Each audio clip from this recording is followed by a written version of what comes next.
Olá pessoal, eu sou Patrícia Villanova e esse é o Conexão das Mulheres. Nós estamos na IPTV, no canal 579 da Banda KU e também no canal 23 da Nova Parabolic Sky. Não esqueça de se inscrever no nosso canal, ativar o sininho de notificação porque toda quinta às 19h30 tem um episódio novo. E hoje nós estamos com um episódio especial sobre o Novembro Azul. E eu trouxe uma pessoa muito especial que inclusive cuidou do meu marido, Dr. Oscar Kaufmann. Seja muito bem-vindo. Oi, Patrícia, prazer. Muito obrigado por estar aqui. E hoje nós estamos aqui nesse Instituto Kaufmann. Lindo o consultório, lindo a clínica. Parabéns. Obrigado. E a gente vai falar um pouco sobre o que é isso aqui, tá bom? Combinado, o que vocês quiserem. Bom, primeiro eu gostaria que você falasse um pouco da sua trajetória e o que te motivou a fundar o Instituto Kaufmann. Então tá bom, vamos lá. Eu não vou falar em tempo para não ficar uma coisa muito chata. Tudo bem. Mas estou brincando. Você me conhece já faz tempo e a gente teve uma trajetória de sucesso juntos. E há muito tempo eu tive essa ideia, essa necessidade de ter um lugar específico onde os homens pudessem vir, ficar à vontade, uma clínica específica para homem, em que ele venha tratar não só da parte fisiológica dele, a parte prostática, colesterol, parte cardíaca, tudo que ele quiser, mas também toda a parte de saúde, que seria o que vem antes de tudo isso. Então seria eventualmente pacientes mais idosos que precisam de reposição hormonal, pacientes que querem passar no nutrólogo por algum motivo para melhorar a sua saúde, para fazer suplementação, para dormir melhor, para perder peso. A gente também tem a parte de estética com a parte de cirurgia plástica, onde você pode fazer preenchimento, botox, cabelo, quer dizer. Então a ideia é que aqui fosse um lugar onde os homens viessem e eles pudessem ser acolhidos e resolver todos os problemas que eles têm, desde a parte urológica até problemas não urológicos, num lugar só, sem ter que ficar pipocando em vários consultórios. Sim. E de forma que eles fiquem super à vontade no ambiente que foi feito para eles, sem qualquer tipo de constrangimento. Sim, porque o homem tem isso, né, dessa questão do constrangimento. Tem. Ainda tem. Ainda tem, é uma pena, mas a gente vai aos poucos quebrando isso. As gerações mais novas estão melhores, mas as da nossa idade para frente continuam igual. A sua especialidade, doutora, é urologia e tem a robótica, você que trouxe esse... Como que foi essa história aí? Vamos lá, na verdade eu fui um dos primeiros a trazer a robótica para o Brasil. A primeira cirurgia robótica do Brasil foi feita lá no Einstein. Quando eu terminei a minha residência, eu fiz o meu doutorado, eu fui fazer um pós-doutorado nos Estados Unidos, fiquei 2 anos na Universidade da Califórnia, treinando praticamente as cirurgias minimamente invasivas em urologia, que não são só as robóticas, mas são também as cirurgias endoscópicas, para cálculo, para próstata. Então, assim, o meu foco sempre foi cirurgia minimamente invasiva, sempre. Tá. E hoje, basicamente, todas as cirurgias que você faz de câncer de próstata vão pela robótica? Desde 2008 que a gente não faz nenhuma cirurgia mais aberta, convencional, para câncer de próstata ou câncer de rim. Tá. É tudo com o robô. Ou seja, né, faz um dia, no outro, se tiver tudo bem, vai embora para casa. Geralmente em 24 horas vai para casa, às vezes o paciente não é de São Paulo, então a gente deixa ele dormir um dia mais no hospital, porque ele vai ter que pegar a estrada e ir para casa. Sim. Ou às vezes o paciente mais idoso, ou tem algum probleminha de saúde, alguma coisa, ele fica um pouquinho mais. Mas a grande maioria em 24 horas está em casa. Bom. Doutor, e o que o Novembro Azul representa para a urologia, né? Como que você pensa que agora, de uns tempos para cá, se foca nessa prevenção do câncer de próstata no mês de novembro? As empresas estão veiculando isso, né? Isso. A indústria farmacêutica, todo mundo falando do Novembro Azul. O que para você, pessoalmente, profissionalmente, representa? Isso eu acho que é um marco muito importante, né? Hoje em dia você sabe, tem o mês laranja, o mês amarelo, tem o outubro rosa, que é super importante. Isso. Então, assim, eu acho importante porque hoje, se você pegar, é o câncer mais prevalente no homem depois dos tumores de pele não melanoma. Tá. É o câncer de próstata. A incidência do câncer de próstata, por incrível que pareça, a gente tem todas essas campanhas de câncer de mama, né? Com super apelo social para as mulheres, super importante. Mas hoje a incidência de câncer de próstata é praticamente igual, quase igual à incidência de câncer de mama. Então é uma incidência muito grande. A gente tem hoje câncer de próstata, 1 para cada 6 a 8 homens vão ter câncer de próstata. Não quer dizer que o cara vai morrer de câncer de próstata. Sim. Mas a cada 6 a 8 homens vão ter a doença. E é uma doença silenciosa, né? Ou seja, você não vai... Esse que é o ponto, você não tem sintoma. É que nem o câncer de mama. Na fase inicial, se você não fizer mamografia, não fizer o autoexame, não fizer ultrassom, você não vai pegar. uma fase mais tardia, tanto câncer de próstata, câncer de mama ou qualquer câncer, você vai ter dar algum o seu sintoma. Mas aí já, a maioria das vezes, quando a gente tem sintoma nessas doenças, ela já está bem evoluída. Exatamente, a gente perdeu um pouquinho o timing do melhor tratamento. E mais do que isso, se a gente tem uma história importante de câncer de próstata na família, pai, primos, irmãos, principalmente os parentes de primeiro grau, isso dobra. Então aquele cada 6, 8 vira cada 3, 4 homens, quer dizer, é uma incidência muito alta. Imagina um a cada 3 numa família ter a genética predisposta para você ter aquela doença. E o Novembro Azul ele começou como um recado para todos os homens terem essa relação com o câncer de próstata. Mas hoje eu acho que o Novembro Azul tem que ser encarado como uma coisa muito maior do que só o câncer de próstata. Porque os homens não morrem só de câncer de próstata. Tem câncer de colo, tem câncer de pulmão, tem as doenças cardíacas, tem as isquemias cerebrais, quer dizer, tem N coisas que um check-up de rotina bem feito, uma análise, por exemplo, de um colesterol, uma análise de um risco cardíaco, são N coisas que se a gente fizer, a gente consegue melhorar a vida desses pacientes. A prevenção. Exatamente, a prevenção e, eventualmente, um tratamento numa fase inicial de qualquer dessas doenças. Dessas doenças, com certeza. Quais são os principais mitos que ainda cercam ali o câncer de próstata, doutor? Tá, o câncer de próstata a gente tem algumas situações aí que são... A principal coisa que acho que acaba inibindo ou obstruindo ou fazendo com que os homens tenham um certo preconceito e não venham ao consultório é a parte do exame físico. A gente precisa fazer o exame de toque, invariavelmente. O que acontece? Hoje, se a gente fizer... A gente basicamente hoje, vamos falar no modo geral, mas tem exames mais específicos, mas assim, numa fase inicial, o diagnóstico é sempre PSA, que é o exame de sangue, e o exame de toque. Tá. O PSA ele vai ser responsável por uns 60%, 65% dos diagnósticos. O exame de toque, uns 15%, 20%. A hora que você junta os dois, você tem uma sensibilidade de 90%, 95%. Então, a hora que você tem o toque e o PSA juntos, a gente tem uma ferramenta muito poderosa para o diagnóstico precoce. Sim. E assim, uma ferramenta que não é cara. É um exame de sangue e um exame de toque, né? Sim, sim. Então, assim, esse que é o importante da coisa. Quando você fala de check-up, essa semana sai um artigo novo no New England. O New England é a principal revista de medicina, que há um tempo, não sei se você pegou isso, mas teve chama US Task Force and Prevention, uma associação americana, eles falaram que não precisaria mais fazer check-up de rotina de câncer de próstata. Só que eles avaliaram só casos até 10 anos de seguimento. Esse estudo novo que saiu no New England, ele seguiu 23 anos, o grupo de pacientes. Então ele mostrou que nesse grupo que você segue por um tempo mais prolongado, que é o que acaba acontecendo, a gente começa a atender um paciente com 40, 45 anos. Eu não vou acompanhar o cara só até os 55 anos. Porque pode Eu vou acompanhar o cara a vida inteira. Sim. Então assim, mostrou que quando você faz o acompanhamento mais prolongado, tá mais do que indicado fazer a prevenção. Então essa história de que teve umas pessoas que falavam durante uma época, não precisa mais fazer check-up de próstata, que é besteira, isso aí caiu por terra. Então assim, tá ainda bem, né? Graças a Deus, né? Mas o cara que escreveu um trabalho desse acabou fazendo um desserviço aí para a sociedade. Entendi. E a partir de que idade, então, a gente pode considerar que chegou a hora? A gente começa geralmente a partir dos 45, 50 anos, e daí a partir dos 45 já colher pelo menos o primeiro PSA, para a gente ter eu sempre brinco, né? É sempre bom a gente ter um PSA precoce, porque a gente vai ter uma fotografia de como que era o teu basal, né? Para se lá na frente acontecer alguma coisa diferente, a gente já sabe como que eram as coisas. E em algumas situações, que nem a gente falou, em que você tem o maior risco de câncer de próstata, por exemplo, as famílias que têm câncer de próstata, parentes de primeiro grau e tudo, a gente pode começar também até um pouquinho mais cedo, a partir dos 40 anos, que não está errado. Tá. Agora, vamos supor que tem um paciente que é cardíaco, tá?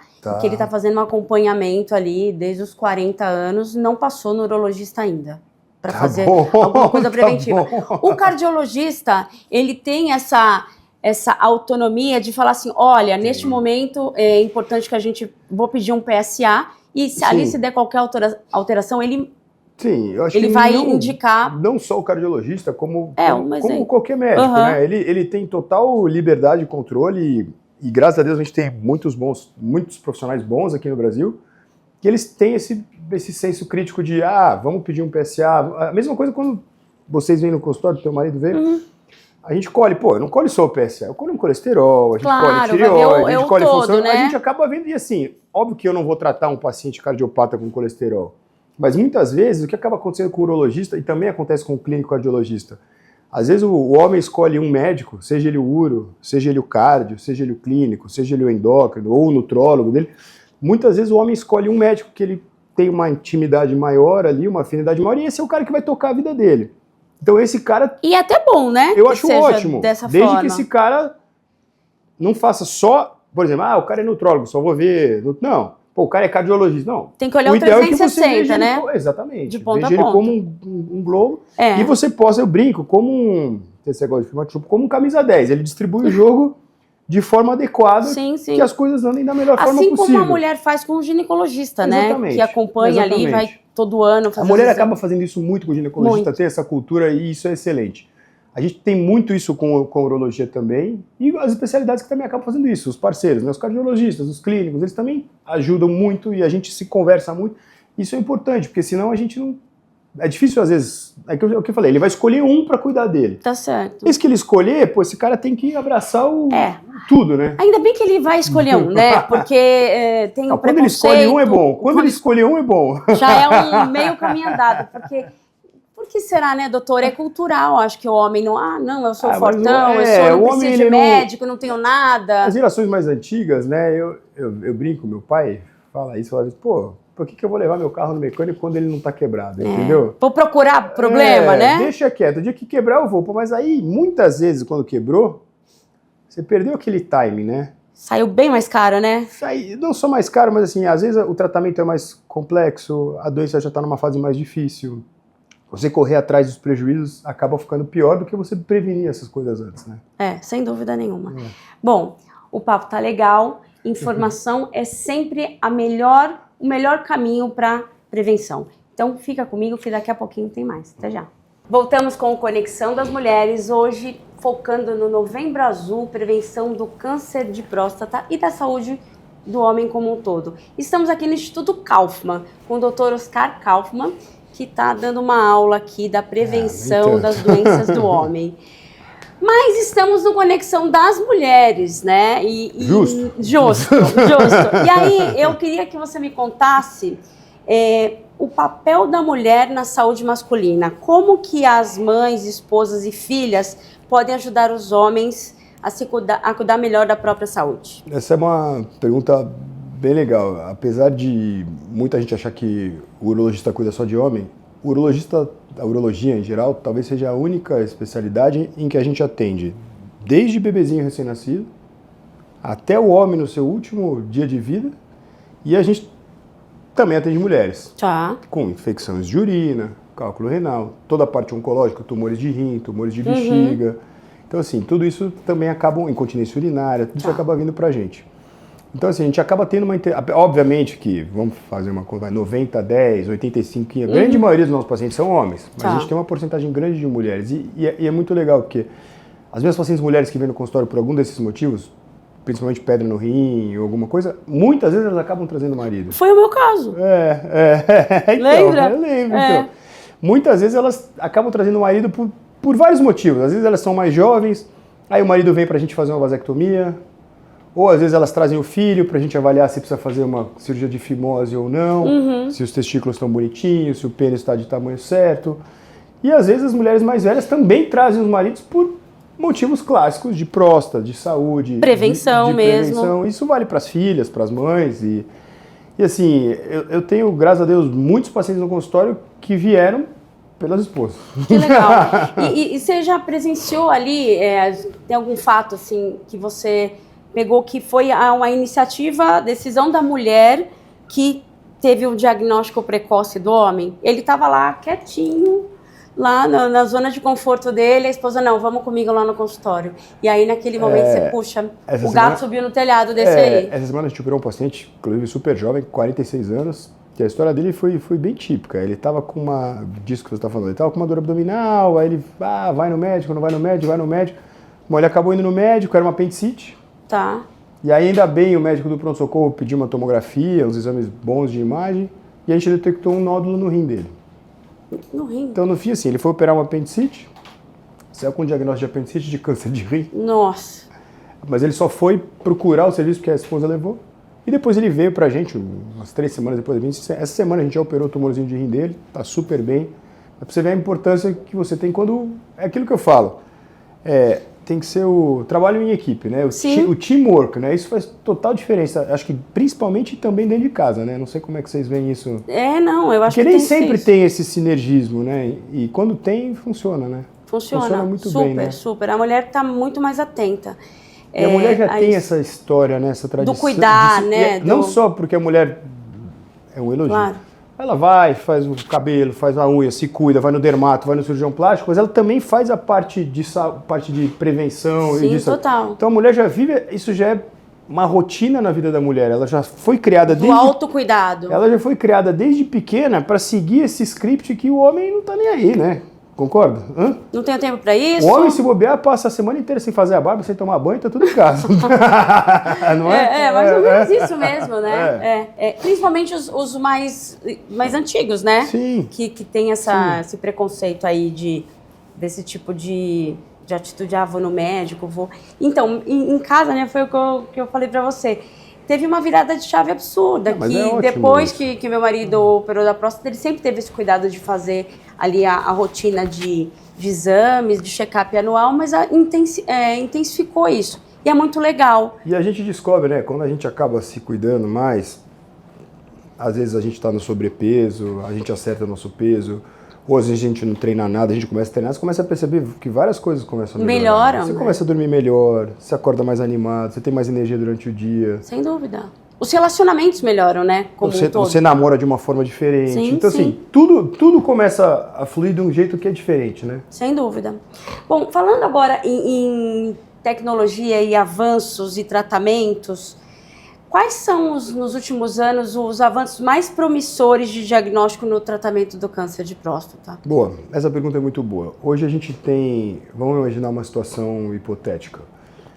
A gente tem um paciente que ele tem uma alteração no PSA, o PSA já mais aumentado do que o normal. Qual que é o normal do PSA? Essa é uma ótima pergunta. Para pacientes mais jovens, a gente considera na urologia jovem até 60 anos, 65 anos. Tá? Então, a urologia jovem.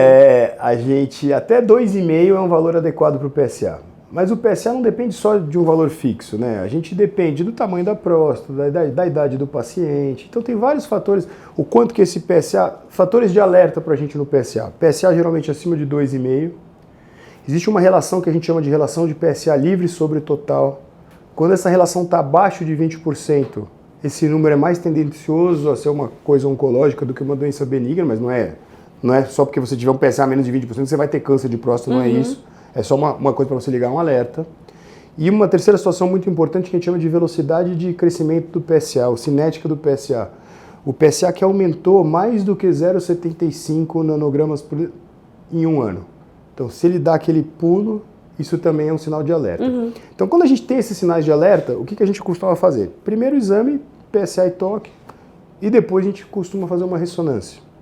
Hoje a gente tem uma ressonância que a gente chama de ressonância multiparamétrica, é uma ressonância específica para a próstata, onde a gente consegue, eu brinco que é a mamografia do homem. Tá. É aquela ressonância que você vai avaliar toda a próstata, porque quando a gente faz o toque, a gente sente só uma parte da próstata. Eu não consigo sentir o miolinho, não consigo sentir em cima, não consigo sentir na frente. Então tem várias partes da próstata que o toque... Você não consegue... A gente consegue palpar a zona periférica, que é onde estão 80%, 90% dos tumores, mas assim, a gente não consegue sentir a próstata inteira. Mesma coisa na mama. Você sente a parte superficial, mas se você virasse a mama para palpar lá dentro, você não consegue.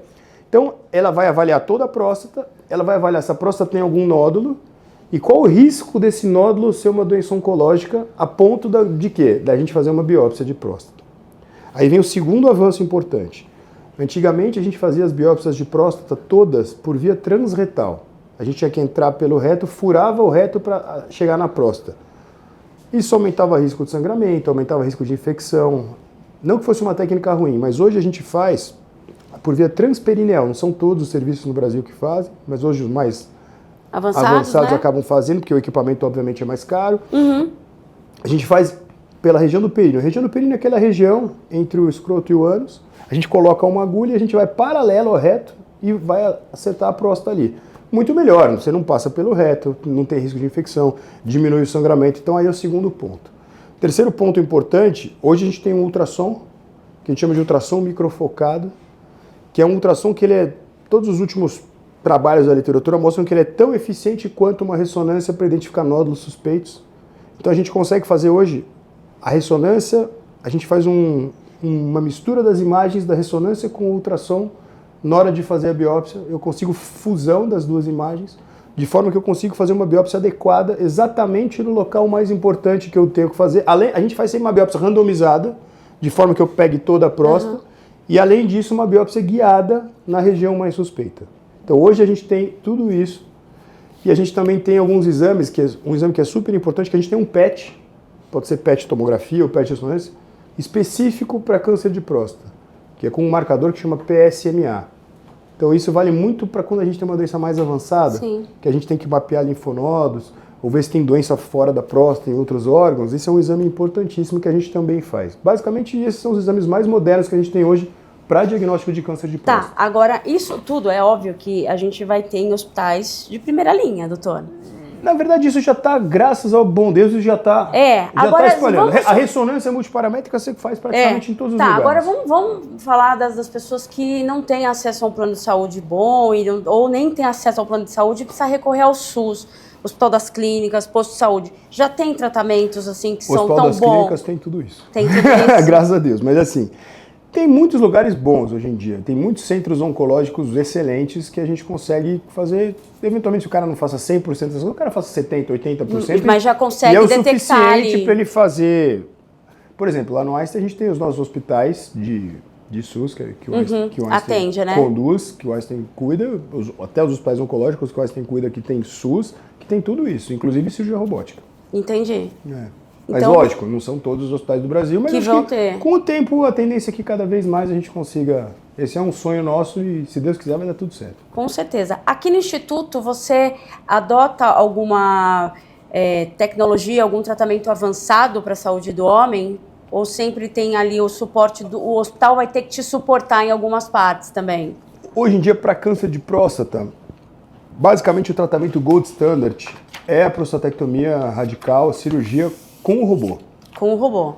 É um procedimento que, uma cirurgia, assim, apesar de ser minimamente invasiva, é uma cirurgia que tem um porte, não dá para fazer numa clínica, num consultório. A gente precisa de uma estrutura muito grande. Existem uns tratamentos, a gente já fez alguns casos lá no Einstein, que hoje a gente pode fazer, em alguns casos muito, muito, muito selecionados, um tratamento focal para o câncer de próstata. A gente chama isso de nanoknife, ou eletroporação de próstata. O que é isso? Lembra que a gente falou que a gente identifica a lesão na ressonância, no ultrassom, a gente faz aquela biópsia naquela lesão específica? Imagine uma situação que o paciente tem, a gente fez a biópsia daquela lesão, aquela lesão é super identificável nos exames e que a gente tem somente aquela lesão e não tem mais nada. E preenche alguns outros critérios. Isso é bem básico. A gente pode fazer um tratamento que é o tratamento focal, tratamento localizado. Isso está ganhando espaço, está crescendo, está melhorando, está se desenvolvendo. Ainda é, como é que eu vou dizer, aqui no Brasil ainda é muito experimental, muito inicial. Lá na Europa já tem um segmento muito maior, principalmente na Espanha e na Suécia, que a gente consegue colocar umas agulhazinhas nessa região onde está o tumor, a gente passa uma corrente de energia elétrica e a gente destrói 100% esse tumor. E aí o paciente fica com a próstata, não precisa operar.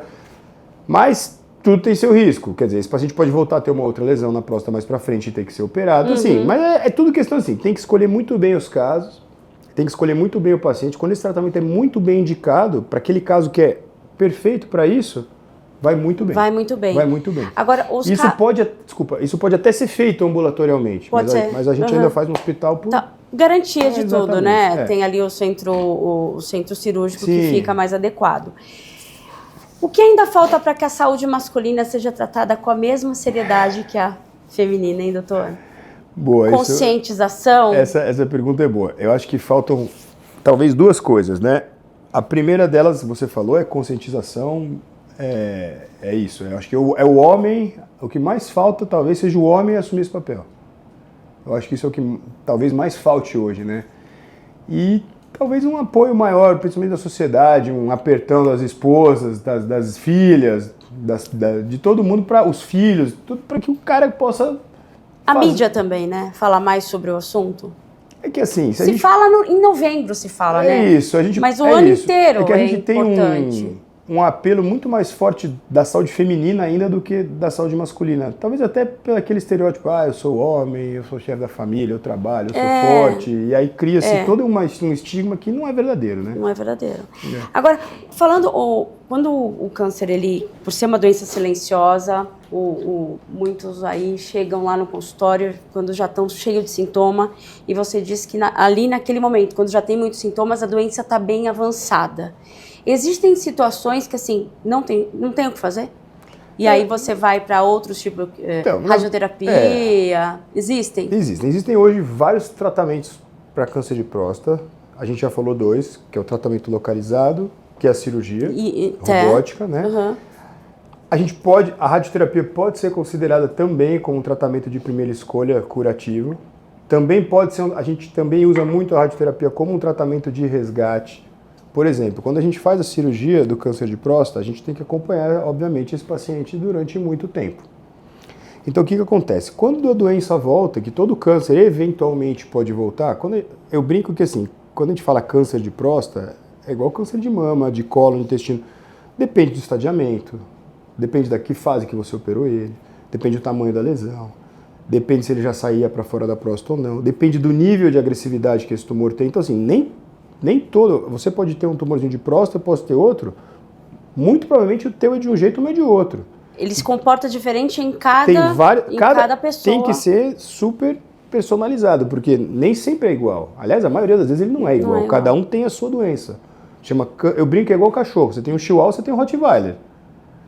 Os dois são cachorro, mas não é a mesma coisa. Sim. Então, câncer de próstata, câncer de mama, todos os tumores em geral se comportam desse jeito. Então, assim, e a gente pode usar a radioterapia, que eu falei, tanto para um tratamento inicial, às vezes o paciente por algum motivo ele não quer operar, não quer submeter a cirurgia, ou ele não tem condições cirúrgicas, ou naquele caso, naquele momento, aquele foi a melhor discussão para ele. Não é mais viável a cirurgia. E muitas vezes quando a gente opera os pacientes, a doença quando volta, ela pode voltar de 2 maneiras. Ela pode voltar o que a gente chama de recidiva local. Local. Essa era a minha próxima pergunta, local. O que é uma recidiva local? Ali onde a gente tirou a próstata, fica um negócio que a gente chama de loja prostática. Então a doença pode voltar ali onde a próstata ficava. Por quê? Quando a gente opera, a gente tira tudo que o olho e que a câmera enxergam. Mas eventualmente pode ter uma microscópica célula ali, alguma coisa pequenininha, coisa que o olho não vê, que a câmera não vê, alguma célulazinha que está implantada que depois de anos ela pode desenvolver um tumorzinho. Nesses casos a gente pode usar uma radioterapia de resgate, pode usar um tratamento focal, colocar uma agulha, fazer um tratamento ali de resgate. E a doença pode voltar de uma forma que a gente chama já metastática, pegando outros órgãos, principalmente os linfonodos, a coluna, fígado, pulmão, etc. Então o que acontece? O câncer de próstata, basicamente, a grande maioria dos tumores, a não ser que eles sejam uns tumores muito agressivos e indiferenciados, o alimento do câncer de próstata é a testosterona.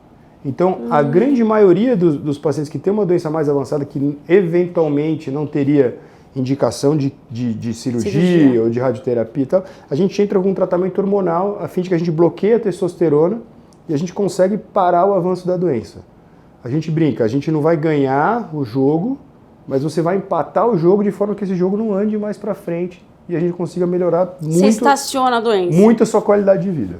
Então isso e aí, muitas vezes acontece o quê? O paciente acaba, até uma palavra forte, mas ele acaba falecendo com a doença, mas não da doença. Exatamente. E a gente consegue conduzir isso por anos a fio. Eu não sei se foi você que falou, uma vez que a gente foi no consultório, que muitos homens tiveram o câncer, nem souberam que tiveram câncer de próstata e morreram por outro motivo, ataque cardíaco, qualquer outro motivo. Isso é se você pegar tem uns estudos mais antigos, anos 70, anos 80, que eles fizeram autópsia, né, aproveitaram a autópsia dos homens e estratificaram por idade.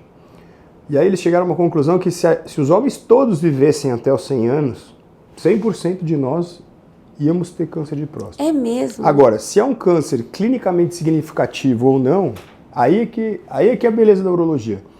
Você poder saber tratar quem precisa ser tratado. Até a gente não falou, uma das coisas modernas que a gente tem hoje em dia é uma opção de tratamento que a gente chama de observação vigilante. Então são pacientes que têm um PSA bem baixo, geralmente abaixo de 10, menos do que 3 fragmentos positivos na biópsia, e geralmente um Gleason, que é o grau de agressividade do tumor de próstata, bem baixinho, 6. Às vezes até 7, dependendo do número de fragmentos. a gente pode até fazer uma observação vigilante. O que é isso? A gente acompanhar o paciente com PSA, acompanhar com ressonância, depois de um tempo de acompanhamento, repetir a biópsia para ver se a lesão mudou.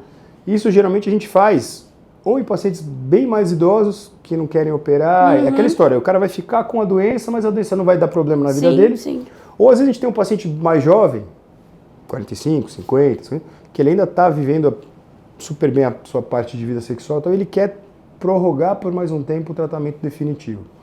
E isso é muito legal, a gente faz bastante isso hoje em dia, mas a gente tem que lembrar que assim, os trabalhos hoje mostram que com 3 anos, 30%, 40% dos pacientes vão evoluir a doença e vão precisar de tratamento. E com 5 anos, até 70% dos pacientes. Então assim, a gente pode fazer isso desde que a gente deixe bem claro para o paciente que ele tem que fazer um acompanhamento muito rígido. E ali na frente vai ter que fazer. Provavelmente lá na frente a gente vai ter que fazer alguma outra conduta. Tá. Ainda sobre isso, precisa acompanhar a partir dos 40 anos ali, já está sob atenção. 40, 45. Tá. Você já pegou um caso que foi detectado um câncer de próstata em pessoas mais jovens, homens mais jovens, 30 anos? 30 anos é muito raro, raríssimo, tá? Existem casos de câncer de próstata abaixo dos 40, mas assim, é raridade da raridade da raridade e exceção, tá? A gente operou o paciente com 43, 44 anos, geralmente naquela situação. Um clínico, alguém acabou pedindo o PSA, e o PSA estava alterado, a gente fez a ressonância. E se você parar para pensar, uma das coisas que a gente leva muito em conta, isso para tratar qual que é a expectativa de vida. Poxa, um homem de 44, 45 anos, tem a vida pela frente. O cara vai viver até os 90 anos. Quer dizer, você não vai deixar de tratar um cara desse, porque senão a doença vai evoluir e vai dar problema. Agora, por exemplo, pega um senhorzinho de 90, 92... mesmo que ele estando bem, ele não vai provavelmente viver mais 30 anos, mais 20 anos. Então aí às vezes a gente pode ser bem mais conservador. No então assim, é aquilo que a gente está falando.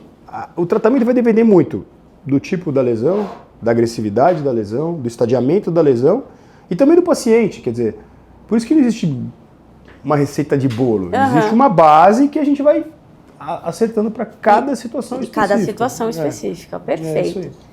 Bom, muita informação aqui, então não perde que no próximo bloco tem mais dicas do Dr. Oscar Kaufmann. Até já. Voltamos com Conexão das Mulheres. Eu sou a Patrícia Villanova e estou aqui com o Dr. Oscar Kaufmann falando sobre Novembro Azul e a prevenção do câncer de próstata e a saúde do homem como um todo.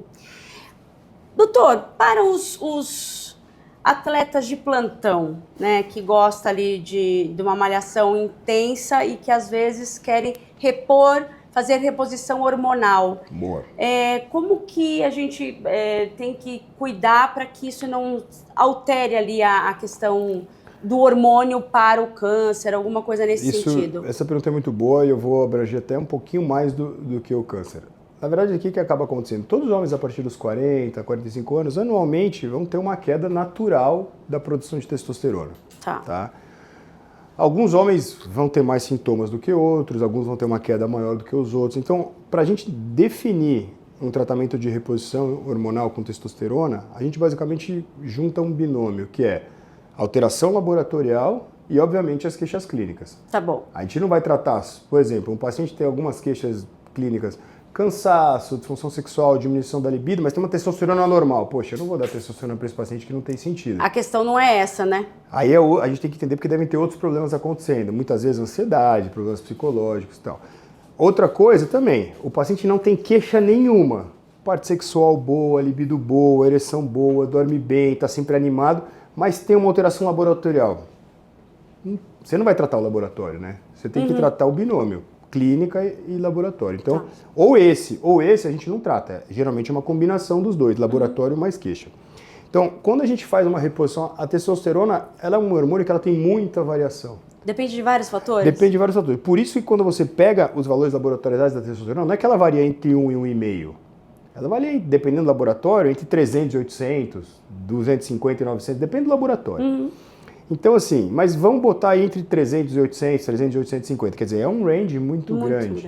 Então, assim, se você ficou gripado, se você dormiu mal, se você está no dia mais estressado, se você está com alguma doença, ela automaticamente vai cair. E também depende muito da hora do dia que você vai dosar essa testosterona. Tanto que o melhor horário é sempre de manhã, que é o nosso pico fisiológico de testosterona. Então, às vezes eu vou dosar uma testosterona minha no final da tarde, depois do dia que eu trabalhei que nem um doido, alguém também. vai vir lá embaixo.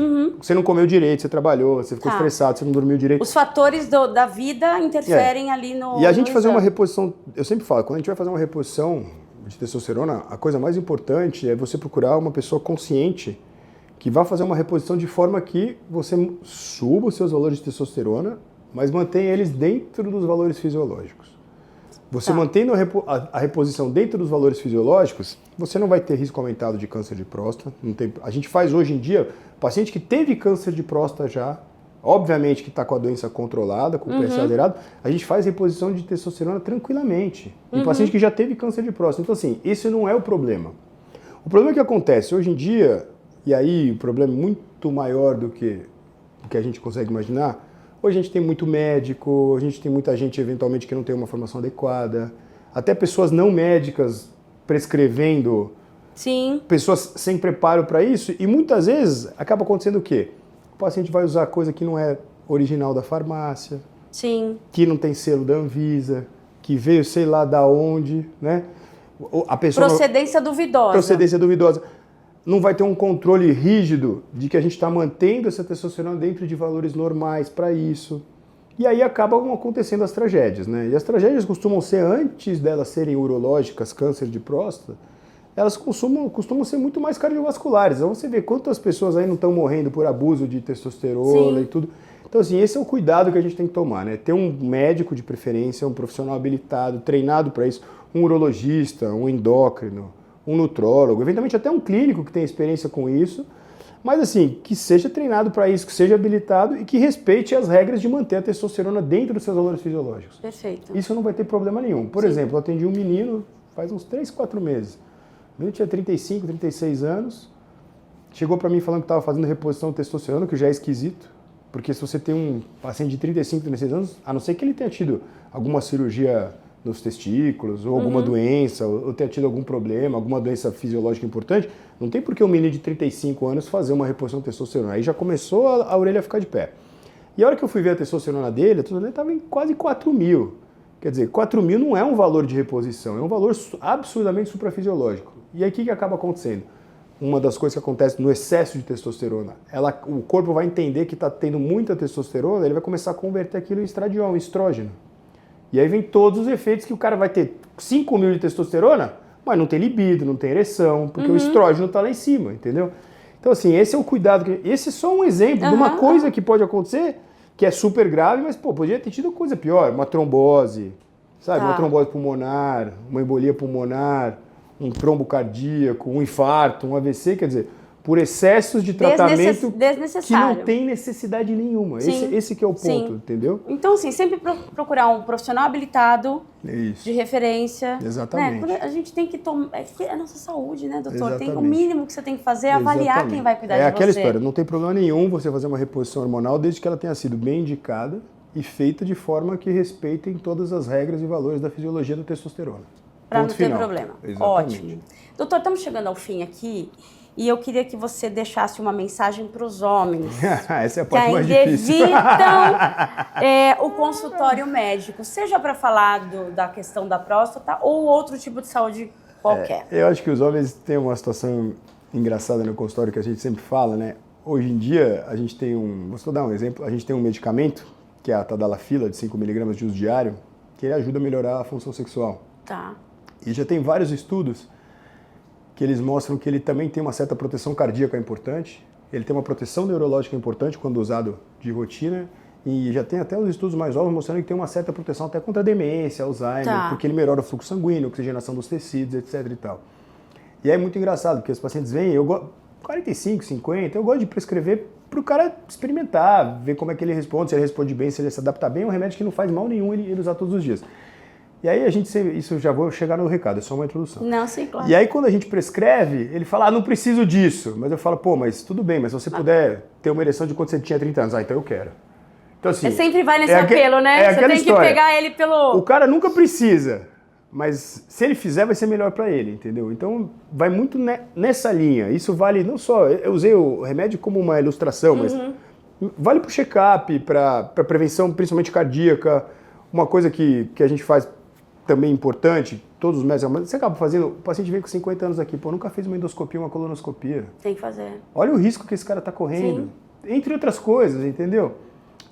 Até um caso, meu melhor amigo, não vou nem citar, ele sabe quem é, quando eu falo dele, o pai dele fazia 15 anos que não ia no médico, 83 anos, um senhor forte, veio no consultório, fizemos um exame de rotina, detectamos um câncer de pulmão numa fase super inicial, quer dizer, se não tivesse vindo, a gente não tem feito diagnóstico de nada disso. Então, assim, eu acho que os homens têm que parar um pouquinho com essa aura, com esse negócio de eu sou dessa Superman, eu sou imbatível, eu sou isso, eu sou aquilo. Eu sou forte. Cara, você vai ser muito mais forte, muito melhor, muito mais saudável se as coisas estiverem todos em dia. Sem dúvida. E você vai ficar mais tempo com a sua família, com seus filhos. É verdade, com certeza. E também... Tem que ter um apelo emocional. Então, tem que ter um apelo emocional e, às vezes, sexual pro homem, né? Porque ele Esse talvez seja o maior apelo, mas aí depende da ajuda das mulheres. Ele coloca a virilidade dele ali como sendo o fator principal da hoje, saúde, o que não é exatamente isso, né? E hoje, mesmo a parte da próstata, que ele fica com medo, se ele fizer uma cirurgia de ter dificuldade sexual, problema de ereção, etc., hoje em dia, graças ao robô, a gente consegue, durante a cirurgia, preservar os 2 feixes da ereção, o que melhora muito os resultados. Sabe, os resultados que a gente tem hoje não se comparam. Quando eu fiz residência, eu sou de uma geração que eu passei por uma transição. Eu comecei com cirurgia aberta, depois fizemos cirurgia laparoscópica e agora a gente faz cirurgia robótica. Quer dizer, o salto de melhora técnica, de melhora cirúrgica que a gente teve nos últimos anos E rápido, né? em coisa de 10, 15, 20 anos. É da água pro vinho, é uma mudança. Então, assim, e mesmo que eventualmente ele não tenha uma resposta sexual tão satisfatória depois, a gente tem tratamento para isso, a gente tem os medicamentos, que eu falei, que são os medicamentos por via oral, a gente tem umas injeções que a gente pode aplicar no pênis, e mesmo assim, se nada disso funcionar, a gente tem as próteses penianas que hoje em dia tem as próteses semirrígidas e tem as infláveis, quer dizer, elas são super fisiológicas, ele vai ficar feliz, vai funcionar igual. Então, assim, mesmo que eventualmente a gente tenha uma intercorrência no meio do caminho, uma lombada no meio do caminho, você vai passar isso daí, a gente vai ter coisa para acertar, corrigir e vai ficar tudo certo. Ou seja, vai continuar viril, fica tranquilo, de um jeito ou de outro vai dar certo. É isso. E para as mulheres que nos ouvem, como que elas podem ser agentes de transformação para ajudar na cabecinha dos homens dentro de casa? Do pai, do filho, dos maridos? Essa é uma ótima pergunta. Eu acho que se a gente tivesse uma ajuda de vocês, mulheres, de forma que... Eu falo pegar pela mão é muito educado, mas a maioria das mulheres vai trazer o homem pela orelha no consultório. Então, se a gente conseguisse mudar esse conceito de trazer pela orelha e trouxesse pela mão, já era excepcional, né? Vamos juntos ao médico, né? O médico da família. Eu vou com você, a gente sabe, né? De uma forma natural, né? Não com esse rótulo todo de que vai lá. Não, de uma forma que, mesma coisa... Eu brinco, mas a mesma coisa que você leva o carro para lavar, você leva o carro para trocar o óleo, você leva o carro no posto de gasolina, sim. Ou você vai comprar... vai no médico, tem que fazer parte... Você não vai no dentista uma vez por ano, uma vez para manter tudo em ordem, quer dizer, é a mesma coisa. Vamos colocar dentro do mesmo esquema, né? É isso, é uma manutenção preventiva. Ótimo. Doutor, que delícia de papo. Obrigada por tanto esclarecimento. Às vezes agradeço. Entra numa parte mais técnica, mas eu acho que sem dúvida é eu tentei ser o mais leve possível, mas qualquer coisa, qualquer dúvida, só falar com a gente. Nós vamos deixar aqui os contatos da clínica. Tá ótimo. Para as pessoas procurarem, se tiverem alguma dúvida. Tá bom. Eu vou deixar aqui um presente da Brus Cookies para você. Olha, nossa que patrocinadora. legal. São cookies deliciosos aí, tá? Muito obrigado, viu? E te agradecer por estar com a gente aqui no Conexão das Mulheres para falar desse tema tão importante. Espero que a gente venha mais vezes. Com certeza. Muito obrigada e parabéns pela clínica. Obrigado a vocês. Homens, vamos lá no médico, pelo menos uma vez por ano, ver se está tudo bem com tudo aí, tá bom? Espero que vocês tenham gostado. Um beijo e eu te vejo no próximo episódio. Até lá.